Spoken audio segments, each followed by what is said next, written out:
salt, you know what I mean? Alright, let's start this thing up. It must not have a...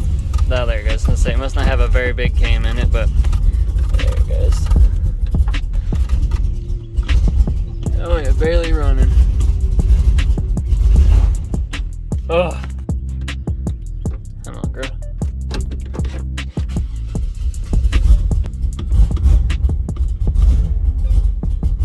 Drop by wire too, so it's even harder of a pain in the and I'm trying to take off without spinning tires. Trying to get my in the shade.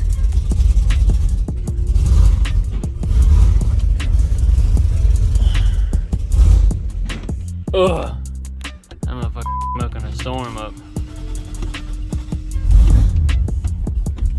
Really gotta pump it.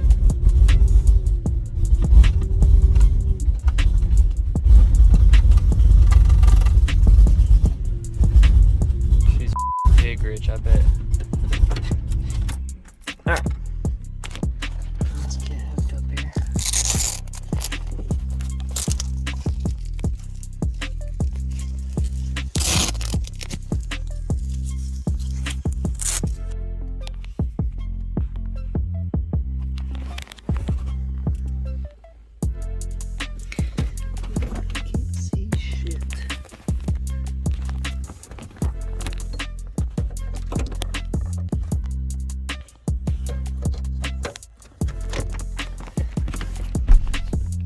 The no center console though.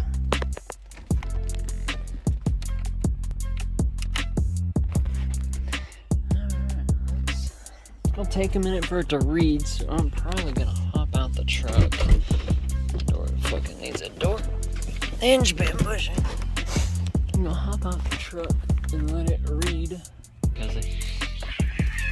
Hey! Knock it off! Shitty ass cats. Let's see what codes they're on real quick. The cats were fighting. That orange cat was over beating up the gray cat. I don't know where that orange cat came from. They're going let's see what codes are up first before we flash it and it deletes them. Because he drove it over here, so.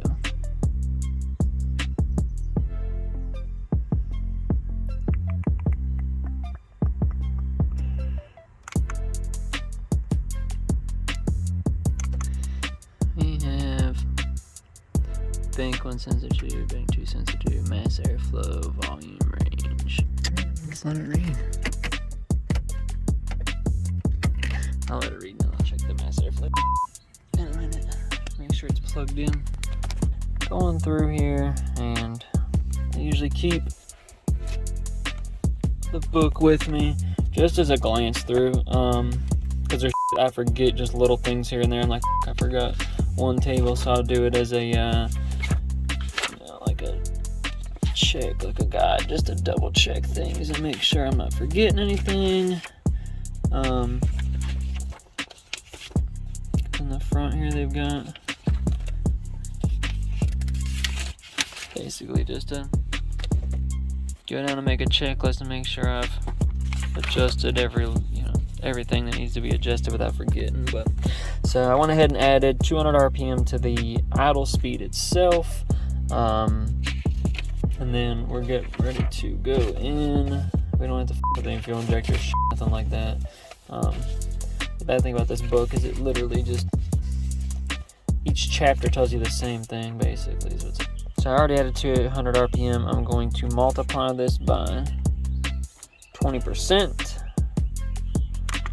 which is going to roughly add me about 2 grams a second. Those are the main things, the RPM and the base running idle airflow. And then you've got, of course, see, I thought this was an 05 because it's got a cat-eye front end, but it's an 03. So it's an earlier Gen 3 where it has a cracker and a follower.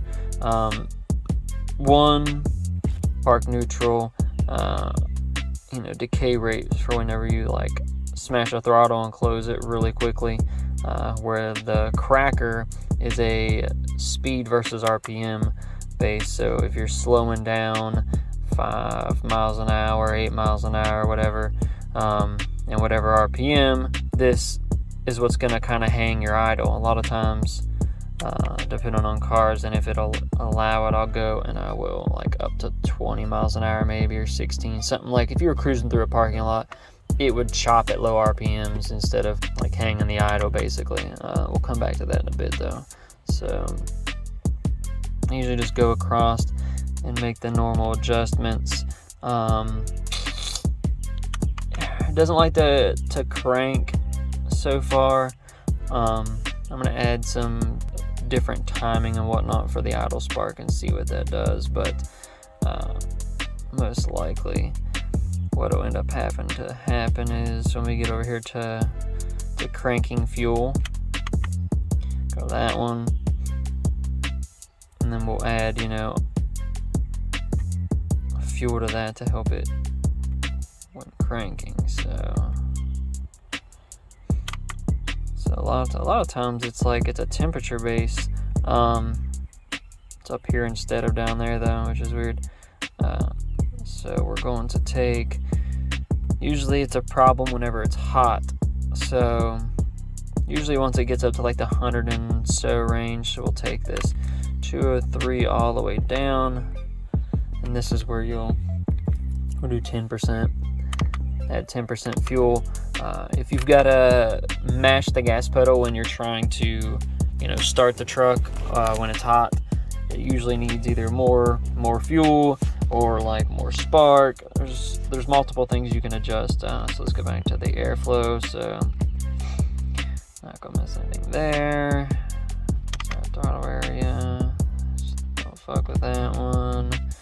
Max rotation. It's at 100 already. It's a cable, so if it was drive-by-wire, it would definitely help a decent bit. But I do not believe it is drive-by-wire. Disabled already. Go back and mess with that stuff in a bit. The normal, see it's 90 all the way around. These higher numbers definitely should be less. So we're gonna say anything around, say 15%, and then I'll bring that one down to like 70. Blend in between. Interpolate. That way, low RPMs, if you really get into it, by the time it rolls up here, if you give it about half throttle at 2800, it starts to get into power enrichment a little bit. Because let's face it, if you're about 3500 RPMs, you're probably about to roll into it. So we're gonna copy that to the cold one to the same. Control V. Again, I am not a professional. I do this as a side gig. I've taken multiple classes online and whatnot. Again, not a professional. I just enjoy this stuff. So the map must exceed this value to enable PA or PE mode power enrichment. 6200 RPM. Man, it's kind of high already for a fucking truck. I don't know what kind of cam you put in it. I'm assuming he's gonna want to rev it higher. So the last truck I did of his without a cam, he wanted it to rev and shift to 72 or 7400 RPMs. It was something crazy. I was like, holy crap. No, I can't. Now we're gonna go into the advanced tables. He's running 93, so with confidence, I at least know I can multiply the high table to the low table. A lot of times, people bring me stuff, it's got 87 in it, it's got a cam, I'm like, holy shit, like, what the f***? Like, I can't do much with it, A lot of times I gotta just leave the low table and still pull some timing out on the high table without it freaking out. You want it to do as little of multiplying and adding on top of your timing table as possible, so it does mainly what you want it to do. Intake air temp, that's another one. don't mess with the like cold tables, but the high tables. 86 is not a very hot intake air temperature. A lot of times I'll take, so we'll start here, zero it out, and I'll start at about 122. So I'll put a -1 in the box. So I'll start at the 122 mark.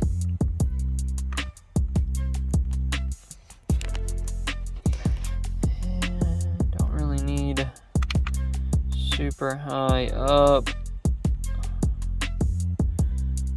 Once you get in the throttle, you don't want it really timing it idle, because you'll be idling around cruising and it could get hot at intake air temperature just when you jump in it and you get some cylinder air movement. So we're going to do a +1. I'll swipe one more back. +1. I'll keep going. +1. These are all the basic things I make adjustments to right off the bat, and then, like I said, I'll go back in myself and double check and find the little in here and there that I didn't make adjustments to yet.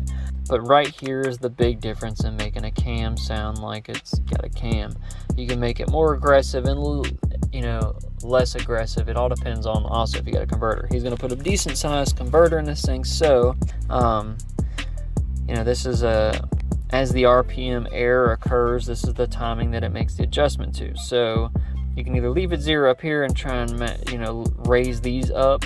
A lot of times I will go in here, depending on how the truck likes it. Let's start off at -16. So -16, and then the underspeed, we're gonna make it an even 16. It's a very low number.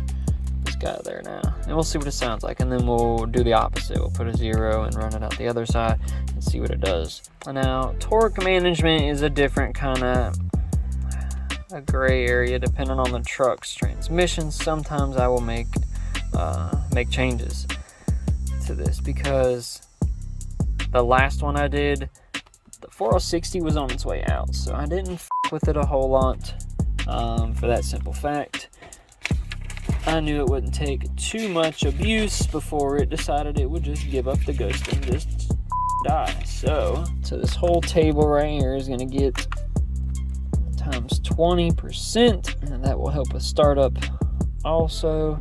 But you don't want to go too crazy on both. If you start, it's going to go to the diminishing returns, where it's like if you try and do all three, you get to the point where it won't want to start. It'll be harder to start. You're better off making small adjustments to each one at a time as you go. This one right here, I've seen this one cause issues where the transmission will just bang through the gears no matter how much you adjust it. It ends up just trying to shift as fast as it can. The shifting in general. Full throttle, I'm gonna make some changes to match the RPM, but part throttle, try and make it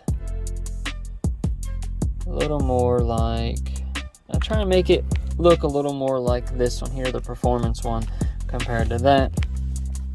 This one's a little more aggressive, the performance one, but it drags the gears out a little bit longer.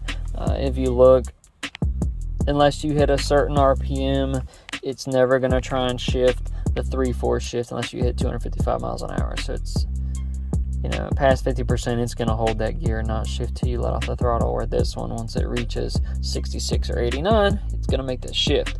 The shift mile per hour are just slightly more on these, and the downshift is, you know, more RPM also, so it downshifts faster. That way, if you're towing a trailer or performance mode, when you click that button, it makes the adjustments so it doesn't automatically, it doesn't want it to kick down, as you have to wait till a lower mile an hour to kick down so quickly, so it'll be more aggressive. You want it to quick downshift quickly and sooner. I'm going to make some adjustments to the normal one here. Like I said, I'll make some small adjustments to where especially with a bigger cam, where it'll stretch out the gearing a little bit more. Each gear will go out a little bit more mile an hour wise. That way, when you're cruising, if you take out and pull out just 15-20% throttle and you're just bird, it's not like bird, and you really gotta mat it to get it to downshift and pick back up on speed. So I try and kind of drag it out like a trailer tow haul mode would, where it would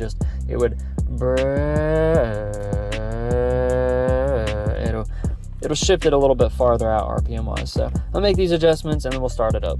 So to me, it kind of sounds like this thing's got a slight misfire to it. It doesn't sound 100% healthy, so we're gonna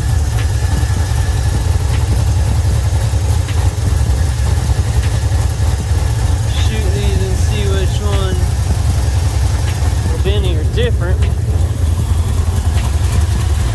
Of course, you don't have anything metal covering these plug wires. So this thing not having a converter is just killing it. Like, definitely needs on this. Transmission hits hard. Like I said, it's supposed to be like semi-built. I ain't getting behind that truck again. That mother doing some dumb a minute ago. I ain't following him.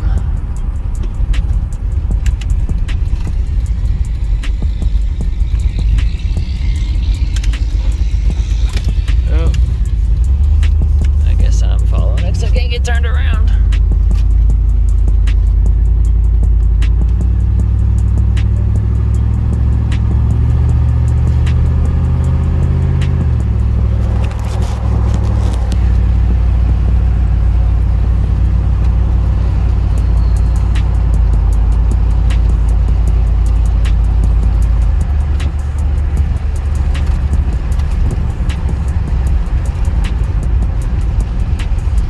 Definitely needs a f***ing converter though. This thing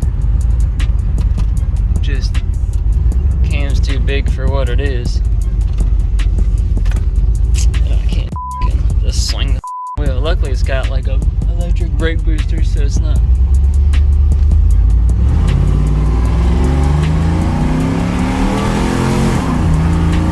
Bark the tires. Alright, so a little recap on the truck. I didn't get a chance. There's Paco! I didn't get a chance to do a full pull afterwards. It's hard to stretch the legs on these things when they got 323 gears and factory 460s. Just long anyways. But it kept shifting at $5,000 every time. I'm sure you can see in the video where I showed it, you know, running it out one time. And I kept looking, I'm trying to figure out why it's shifting so early no matter what I command. And I had it trying to shift to like 6,300.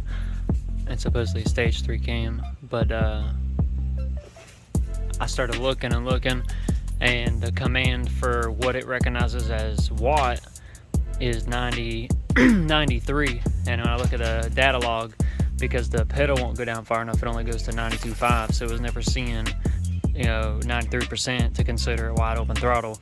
So change that, and now it runs all the way up to where I've got it commanded for a shift. So should be good to go. Once he puts a stall in it and that other built training, he's gonna bring it back, and I'll make some adjustments and make it chop a little harder, because I had to make it a little less aggressive. That stock converter is just too tight.